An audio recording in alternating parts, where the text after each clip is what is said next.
साथियों, चलिए उत्तर दीजिए। बताइए कि मंगल दोष के निवारण के लिए शास्त्रों में कौन से उपलक्ष्य की सबसे अधिक महत्ता बतलाई गई है। जी हां, आपका उत्तर बिल्कुल ठीक है, श्रावण मास। श्रावण मास के मंगलवार को मंगला गौरी व्रत कहा गया है। अत्यंत महत्व है इसका। साथियों, यदि आपकी जन्म पत्रिका में भी मंगली दोष है तो वो अव्वल तो व्यक्ति का विवाह होने नहीं देता। विवाह यदि हो जाए तो गृह कलेश भरपूर उसको देता है, तलाक तक की नौबत देता है। कई बार ये बहनों को वैधव्य दोष भी उत्पन्न करके दे देता है।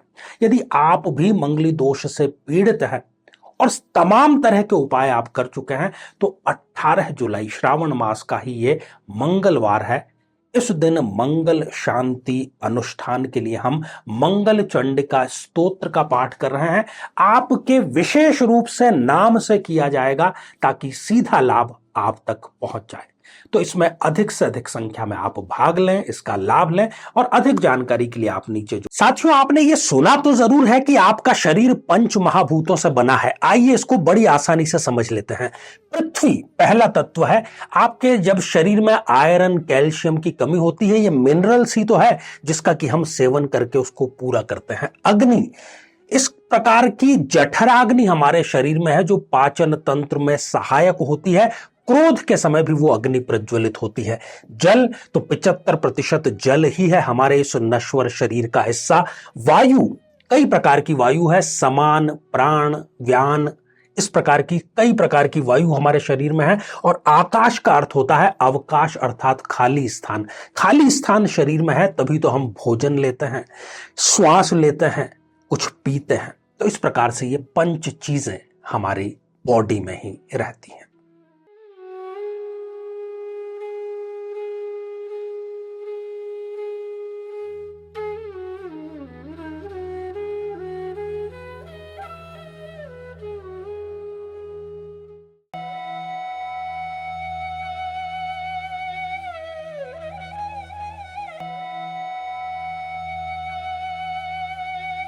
दुनिया बनाने वाले, क्या तेरे मन में समाई, काहे को दुनिया बनाई।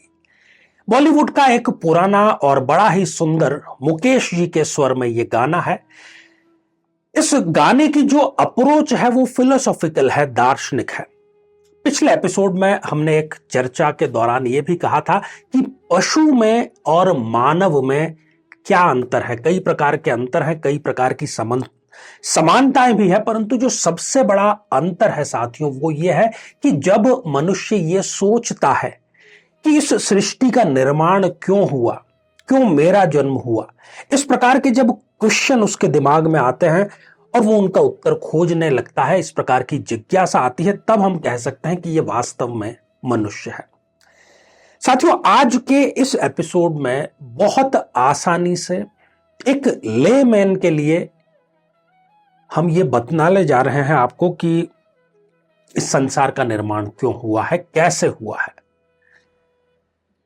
आपने ये एक शब्द जरूर सुना होगा कि पंच महाभूतों से सब कुछ बना है। हो सकता है कि आप में से बहुत से लोगों को इसके बारे में ज्ञान भी हो, परंतु जिनको नहीं पता है उनके बारे में हम चर्चा करेंगे। सबसे पहले जानेंगे कि पंच महाभूत है क्या और कैसे इस पूरे चराचर जगत में दो शब्द हम इस्तेमाल करते हैं, चर अचर, तो इससे चराचर ये शब्द बन जाता है।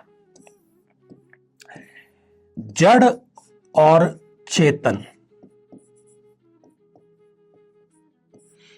जड़ कैसे? जड़ में क्या चीजें आ गई कि जो इमारतें हैं, मेज हैं, जो स्वयं मूव नहीं कर सकते एक स्थान से दूसरे स्थान पर, उसको हम जड़ कहते हैं। और इसके ठीक उलट जितने भी पशु पक्षी जीव जंतु मनुष्य हैं, बैक्टीरिया है, वो सारे के सारे चेतन जगत में आ जाते हैं। तो चाहे इस ब्रह्मांड में, इस पृथ्वी पर जितनी भी जड़ वस्तुएं हैं, जितनी भी चेतन वस्तुएं हैं, उसको हम दो हिस्सों में बांट देते हैं और उसके अनुसार ही आगे हम इसको समझने का साथियों प्रयास करेंगे। पंच महाभूत क्या है साथियों? जो पंच महाभूत कहा गया है वो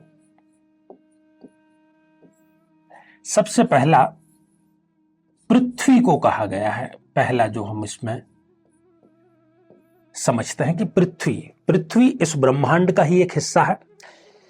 तो एक शब्दावली और आपने सुनी होगी कि यथा पिंडे तथा ब्रह्मांडे, अर्थात एक एक यूनिट में एक एक पिंड में जो है वो ही ब्रह्मांड में है, या इसके वाइस वर्सा भी हम कर सकते हैं कि ब्रह्मांड में जो है वो एक पिंड में भी है।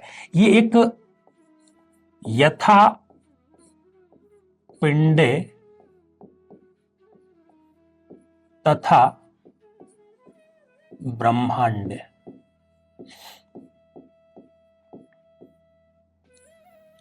ये एक प्रकार से हम ध्येय वाक्य लेकर के चलते हैं। तो पृथ्वी तो आपको नजर आ ही रही है, इसमें कई प्रकार के पदार्थ हैं। हमारे शरीर में पृथ्वी तत्व कहां पर है? पृथ्वी तत्व आपने देखा होगा साथियों कि आमतौर पर हमारे शरीर में कुछ केमिकल्स, आयरन, कैल्शियम, फास्फोरस, इनकी कमी हो जाती है, और इनकी कमी होने के कारण डॉक्टर हमें इनकी टैबलेट्स देता है कि आपके अंदर कमी हो गई है, इनको आप सेवन करिए और इस कमी को पूरा करिए। मतलब हमें जीवन के लिए, जीने के लिए हमारे इस शरीर में पृथ्वी तत्व होना अति आवश्यक है, जो कि इन विभिन्न रूपों में होता है, और भी यह फहरिस्त कई बड़ी लंबी हो सकती है। साथियों अगला तत्व आता है अग्नि। अब ये जो अग्नि तत्व है, अग्नि का गुण है तप, अग्नि का कार्य है जलाना। जो हम भोजन करते हैं वो हमारे आमाशय में जठर एक अंग है, उसमें जो अग्नि प्रदीप्त होती है उस अग्नि से ही भोजन का ऑक्सीकरण होता है, वो टुकड़ों में विभक्त होता है, और फिर जितना उसको कैलोरी लेनी होती है और जितना अवशिष्ट उसमें से निकलना होता है वो हो जाता है। तो अग्नि भी हम देखें तो जठराग्नि हमारे शरीर में है, संसार में भी है। आप देख रहे हैं कि सूर्य देव अग्नि का प्रत्यक्ष देव के रूप में हमें प्रमाण रोजाना प्रदान करते हैं, तो जठराग्नि है। इसके अलावा जब हम क्रोधित होते हैं तो क्रोधाग्नि भी हमारे शरीर में है। साथियों आगे बढ़ते हैं, बात करते हैं वायु की। प्राण वायु जो है उसी से हम प्राण हमारे जो संचालित हो रहे हैं, और इसमें भी कई प्रकार के प्राण होते हैं, जैसे कि व्यान प्राण, समान जो कि समान रूप से पूरे हमारे शरीर में व्याप्त है, और अपान। इस प्रकार से ये जो प्राण है, तो वायु भी निरंतर हमारे शरीर में प्रवेश करती है, अवशिष्ट वायु वापस निकल जाती है। चौथा तत्व है साथियों जल। इसमें कुछ और अधिक समझाने की जरूरत नहीं, ये जो शरीर है ये 75% जल से बना है, और पृथ्वी में भी अगर आप भूगोल में पढ़ते हैं तो पृथ्वी का भी लगभग 75% जो है वो जल से ही निर्मित है। पांचवा जो तत्व है वो है आकाश। साथियों आकाश, वैसे तो फिजिकली साइंस में हम पढ़ते हैं कि आकाश नाम की कोई चीज नहीं होती है। आकाश का अर्थ है अवकाश, रिक्त स्थान, खाली स्थान। हमारे शरीर में खाली स्थान है तभी तो हम उसको श्वास से भर रहे हैं, उसको भोजन से भर रहे हैं, कहीं ना कहीं वैक्यूम है। तो इस प्रकार से ये पांचों के पांचों जो तत्व हैं ये हमारे शरीर में और इस ब्रह्मांड में है, तो ये स्वतः इसको हम प्रूव मान सकते हैं कि यथा पिंडे तथा ब्रह्मांडे। साथियों ये तो बात हो गई कि हमारा जो शरीर है वो पंच महाभूतों से बना है। कई लोगों को इसमें कंफ्यूजन होता है। अब इसमें एक दूसरा पक्ष जो जानने वाला है वो ये है कि क्या केवल पंच महाभूत इसी से संसार बन गया है? नहीं, ऐसा हो नहीं सकता। पंच महाभूत जो है वो एक फिजिकल या भौतिक वस्तु है। पंच महाभूत क्या है? एक भौतिक वस्तु है, इनको देख सकते हैं हम हमारी नंगी आंखों से। भौतिक है, फिजिकल है, ठीक है। पर निर्माण का एक बेसिक पॉइंट है कि जहां पर निर्माण हो रहा है, कुछ बन रहा है, तो वो एक तत्व से नहीं बन सकता। सिर्फ पंच महाभूत अकेला किसी चीज का निर्माण नहीं कर सकता, इसमें दूसरा भी कुछ चाहिए। शरीर तो है, परंतु प्राण भी चाहिए, आत्मा भी चाहिए, जिसको हम अपनी नंगी आंखों से नहीं देख सकते। तो पंच महाभूत और प्लस जो संसार में चेतना चल रही है, जिसको हम कई बार अलग अलग नाम दे देते हैं, चाहे हम इसको एनर्जी कह लें, इन दोनों के मिलने से जो चीज बनती है उसको हम संसार कहते हैं, सृष्टि कहते हैं, दुनिया कहते हैं, जगत कहते हैं। तो द्वित्व अर्थात दो चीजें मिलकर के ही निर्माण कर सकती है, और इस संसार में निरंतर निर्माण का और विध्वंस का सिलसिला जारी है।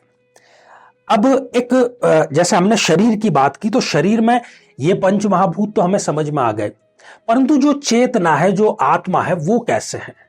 तो शरीर की जो चेतना है और शरीर की जो आत्मा है, उसको हमारा जो नाड़ी तंत्र है ना साथियों, नाड़ी तंत्र वो संचालित कर रहा है। और हमारे शरीर में लगभग 72,000 नाड़ियां हैं, 72,000। दिखती नहीं है, नाभि से ही उसकी उत्पत्ति होती है।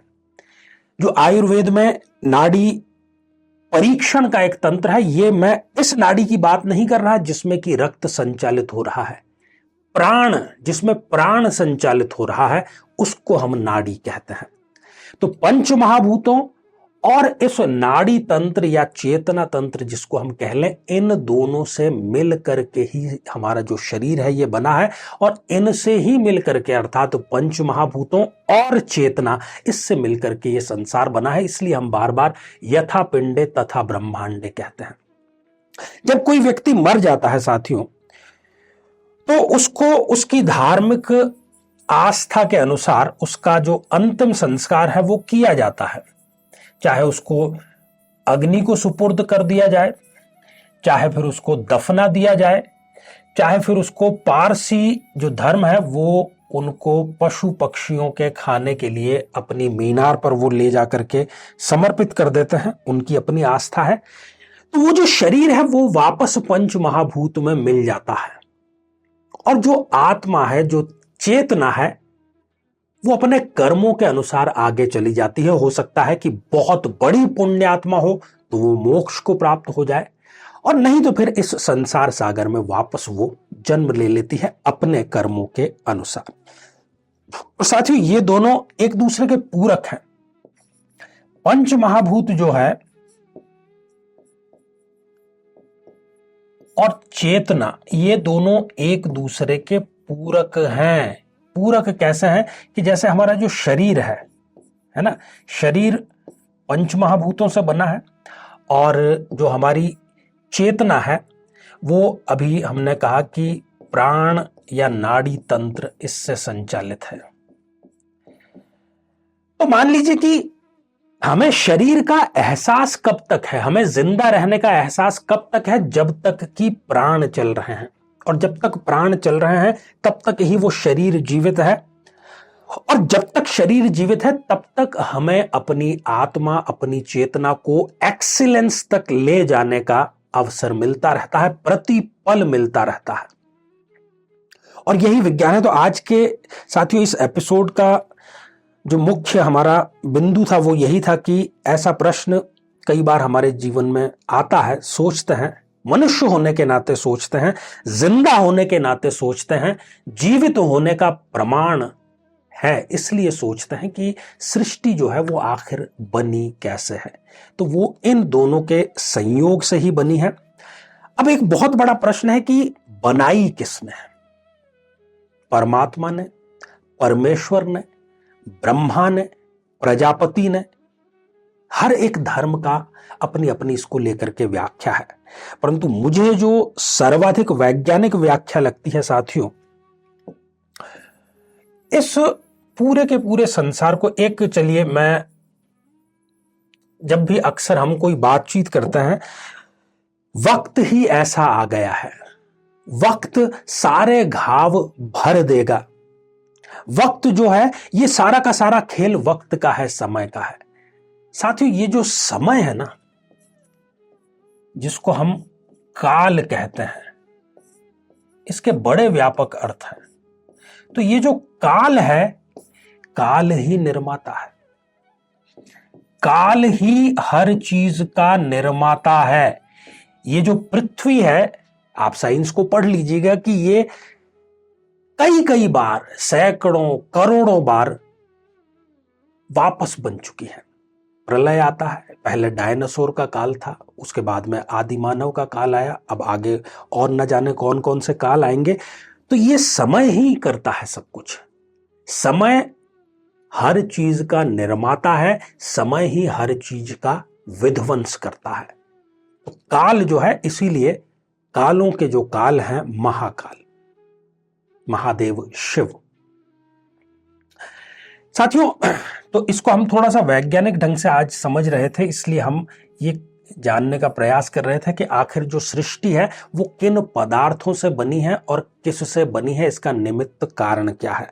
तो बहुत ज्यादा गहराई में न जाते हुए इसको हमने थोड़े से ऊपरी स्तर पर समझा है, जाना है। आप भी इस पर विचार करिएगा और जो कमेंट्स है उसके माध्यम से हमें भी सूचित जरूर करिएगा। जीवन में किसी समस्या का सामना कर रहे हैं, जैसे कि शादी में देरी होना, पति पत्नी में मनमुटाव या तलाक तक की नौबत आ जाना, संतान का प्राप्त न हो पाना, नौकरी या धन प्राप्ति में बाधा आना, जीवन के प्रत्येक क्षेत्र में किसी न किसी प्रकार की बाधा आना। तो आज ही अपनी जन्म पत्रिका का संपूर्ण विश्लेषण करवाएं और पाएं समस्या से सदैव के लिए मुक्ति। तो आइए साथियों, आप बढ़ते हैं आज के हमारे कमेंट के चरण की तरफ। और पहला ही जो कमेंट है ये कामिनी गुप्ता जी ने लिख भेजा है कि क्या कुंजिका स्तोत्र का पाठ भी कर सकते हैं अगर कुछ ना हो तो। जी हाँ कामिनी जी, अगर आप संपूर्ण पाठ ना कर सके तो सिद्ध कुंजिका स्तोत्र का पाठ भी आप कर सकते हैं। साथियों, अगला कमेंट यूजर इस आईडी से आया है, अगर कुंडली ना हो तो। देखिए, अगर कुंडली आपके पास में नहीं है तो आप प्रश्न कुंडली के माध्यम से ही अपनी किसी भी समस्या का समाधान कर सकते हैं। साथियों, अगला कमेंट ये हमारे नियमित दर्शक शशि सिंगल जी का है और आपने नमस्कार लिख भेजा है, तो आशीर्वाद हृदय की असीम गहराइयों से। तो साथियों, आज के लिए केवल इतना ही और इसी मंगल कामना के साथ में कि आप सभी स्वस्थ, समृद्ध और शांतिपूर्वक जीवन व्यतीत करें। नमस्कार।